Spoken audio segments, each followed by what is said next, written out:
కన్నబాబు గారు, కాలువలో రాళ్ళు పాతున్నారేంటి? ఇది గవర్నమెంట్ ల్యాండ్ అని తెలీదా? ఏయ్ ఆపండి. గవర్నమెంట్ ల్యాండ్ కాబట్టి వచ్చాం. నీ బెడ్రూమ్లోకి వచ్చానా? మర్యాదగా మాట్లాడు.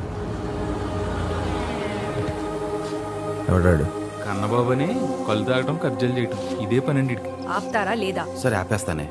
వీళ్ళందరినీ పంపించేసి మన ఇద్దరం నా తోటలోకి వెళ్ళి మాట్లాడుకుందాం. పిచ్చి పిచ్చిగా మాట్లాడుకో, పళ్ళు రాలిపోతాయి. ఆ కన్నబాబు గడి ఈరందరూ నాయుడు మనిషి అండి. మనకి ఇంతకీ గొడవ అంతాను వెళ్ళి భోజన గారు చెప్తే అయిపోతుంది కదా.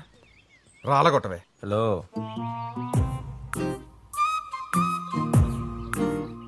సాయ్, ఆయ్, ఇలాంటి సిచ్యువేషన్ ఎవడో ఎక్స్పెక్ట్ చేయండి. ఇలా కూడా చెప్పనా? ఆయ్ చెప్పండి. ఏయ్, ఆ అమ్మాయిని వదిలే. ఏమైంది? అదిరిపోయింది, మీరు కానివ్వండి. ఆయ్. ఎవడ్రాడు? ఆదిశేషనాడు చిన్న కొడుకు టక్క జగదీష్. ఆడికి ఆ టక్కలో అయితే మహా కోపము ఇరిటేషను. చా రంజీ, నువ్వు టక్లాగేరా, నేను దీన్ని పైట్ లాగేస్తా. సల్లాటి కుండలో సల్ల సక్క మనసు వాడు,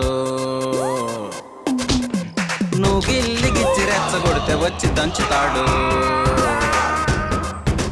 నాజూకు నొప్పులోన చారు కత్తి పదును చూడు, నీ దుమ్ము దులుపుతాడు జారకుండా కళ్ళ జొడ్డు. ఏటెక్కి డక్కు జోలికొచ్చినావో సర్ర సర్రెక్కి డొక్కడోలు సింపుతాడు.